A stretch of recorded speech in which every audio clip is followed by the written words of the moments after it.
Hello दोस्तों। आज मैं आपको बताऊंगा कि इंडिया के लोग ज़्यादा करके फ़ॉरेन में क्यों सेटल होना चाहते हैं, फ़ॉरेन में ही क्यों जॉब करते हैं और फ़ॉरेन में ही उनको क्यों अच्छा लगता है जॉब करना।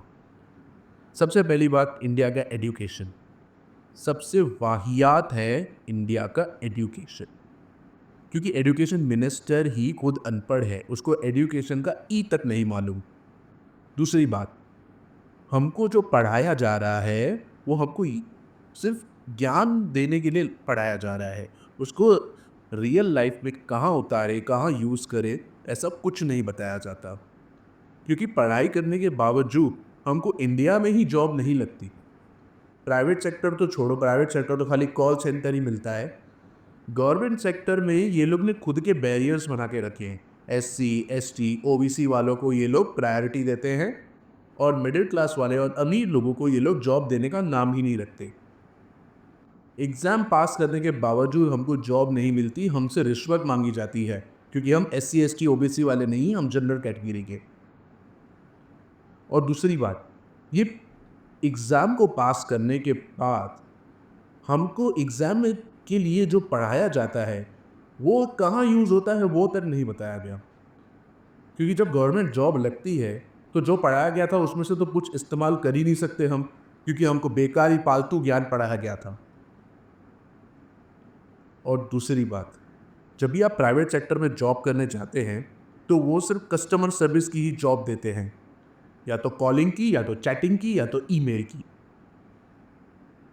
और अगर आपने एक फील्ड में ही जॉब की है 1-2 साल तक, तो आप दूसरे फील्ड के लिए फ्रेशर माने जाते हैं। जैसे कि अगर आपने कॉलिंग में जॉब की है तो आप चैटिंग के लिए फ्रेशर हैं। पहले का अच्छा था, पहले का सिर्फ क्या था कि आप काम करो, एक्सपीरियंस गेन करो, आपको अगली जॉब में अच्छी सैलरी मिलेगी। अभी ऐसा कुछ नहीं है। सैलरी कम करने के लिए ये लोग बोलते हैं कि आपका कॉलिंग में एक्सपीरियंस था और ये जॉब चैटिंग की है, तो आप एक फ्रेशर हो। अगर आप चैटिंग वाले एक्सपीरियंस के हैं और आप कॉलिंग की जॉब में जाते हैं तो आप एक फ्रेशर हो। तो इस बार ये लोग ने हद पार कर दी है। मैं रिसेंटली किसी जॉब में लगा था, मैं नाम नहीं ले सकता, बहुत बड़ी कंपनी है। वहाँ पे मुझे कॉन्ट्रैक्ट बेसिस पे रखा गया था और मेरे को बोला गया था कि कॉन्ट्रैक्ट मेरा एक्सटेंड होगा। और मुझे मेल भी आया था मेरे वेंडर से कि मेरा कॉन्ट्रैक्ट जो है वो एक्सटेंड हुआ है। लेकिन जब काम ही नहीं रहा, पीक सीजन ये लोग का ख़त्म हो गया, तो वो लोग ने मुझे कोई भी एक फालतू का रीज़न बताकर मुझे निकाल दिया। और मेरे को बाद में इंटरनल सोर्स से पता चला कि जो लोग अच्छे दिखते हैं, जो लोग गुड लुक्स में हैं, उनको इन लोग ने हायर करके रखा हुआ है। जहाँ पे लेडी टीम लीडर है वहाँ पे उन्होंने अच्छे लड़कों को रखा है, और जहाँ पे लड़के हैं उन्होंने लेडीज़ को जो अच्छी दिखती हैं, छोटे छोटे कपड़े पहन के आ रही हैं, उनको रखा है। और मैंने लिटरली अपनी आंखों से देखा है वो लोग कैसे आते हैं। उनको काम का के भी नहीं मालूम। सीरियसली बोलता हूँ, उनको काम का कुछ नहीं आता है। उन लोग की परफॉर्मेंस इतनी लो रहती है। डेली स्टैट्स आते हैं, डेली स्टैट्स में उनका नाम सबसे नीचे रहता है। वो लोग वहाँ बैठे हुए हैं। क्यों? क्योंकि वो लोग सीनियर्स की चाटुगिरी करते हैं। और हम जैसे लोग जो टॉप पाते हैं, हमेशा हमारे स्लैब्स टॉप में रहते हैं। आपको चाहिए तो प्रूफ भी दिखा सकता हूँ अगर आप मुझसे पूछेंगे तो मैं आपको दिखाऊंगा कि हम लोग टॉप पे रहने वाले लोग निकाल दिए गए हैं, हमारा कॉन्ट्रैक्ट एक्सटेंड होने के बावजूद भी।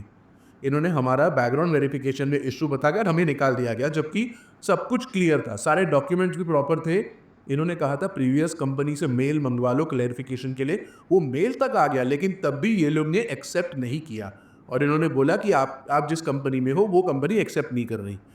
ऐसा झूठ बोलते हैं। दरअसल ये लोग के अंदर से लस्ट होती है कि ये लोग अच्छे लोगों को देखना चाहते हैं, उनके मज़े लेना चाहते हैं। इस लस्ट ने हम सबकी जॉब को खा लिया। और इंडिया में ही ऐसा होता है और कहीं नहीं ऐसा होता।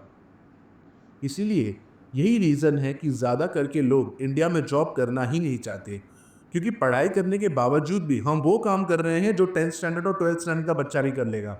अभी मैंने मास्टर्स किया है, MCOM किया है मैनेजमेंट में, लेकिन फिर भी मुझे वो कस्टमर सर्विस की जॉब लगती है जो 12th पास के बंदे लोग को लगती है। क्योंकि जब जॉब डिस्क्रिप्शन आती है, हमको हायरिंग से पहले एक जॉब डिस्क्रिप्शन आती है मैसेज में, उस पर लिखा हुआ रहता है साफ साफ HSC परसेंटेज, ग्रेजुएशन और पोस्ट ग्रेजुएशन, इन्हीं को ये लोग सेलेक्ट करते हैं। अभी बताओ, एचएससी वाले और पोस्ट ग्रेजुएशन वालों को सेम जॉब लगती है, और जब मैं जॉब पे ज्वाइन हुआ था मेरे बाजू में ही एमबीए वाला बैठा था जिसने एमबीए करके रखी है, एमबीए वाले को भी सेम जॉब दी है।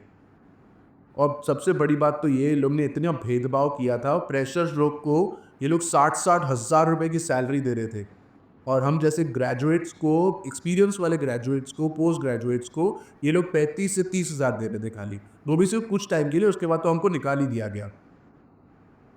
और दूसरी बात, हम जो कोर्स करते हैं, जैसे कि मैंने कंप्यूटर्स में कोर्स किया है, फोटोग्राफी में किया है, वो तो कोई पूछता ही नहीं है। रिज्यूमे में लिख के रखा है हमने कि हमने इतने सारे कोर्सेज करके रखे हैं, इतनी स्किल्स हमारी डेवलप्ड है, वो तो कोई पूछता भी नहीं है। वो बोलते हैं कि आपको एक्सपीरियंस नहीं है। अरे जब तुम काम दोगे तभी तो एक्सपीरियंस मिलेगा ना। तो ये लोग एक्सपीरियंस वालों को रखते हैं लेकिन फ्रेशर्स को कभी नहीं रख सकते, और स्किल डेवलप करके कोई मतलब नहीं है, क्योंकि इंडिया में स्किल्स का कोई लेना देना नहीं है। इंडिया में कोई स्किल्स नहीं पूछता। इंडिया में कोई भी स्किल्स आपने डेवलप कर ली, आपको किधर भी काम नहीं आने वाली है। इतना वर्स्ट हो चुका है इंडिया, इसीलिए हर कोई जॉब करना ही नहीं चाहता इंडिया में।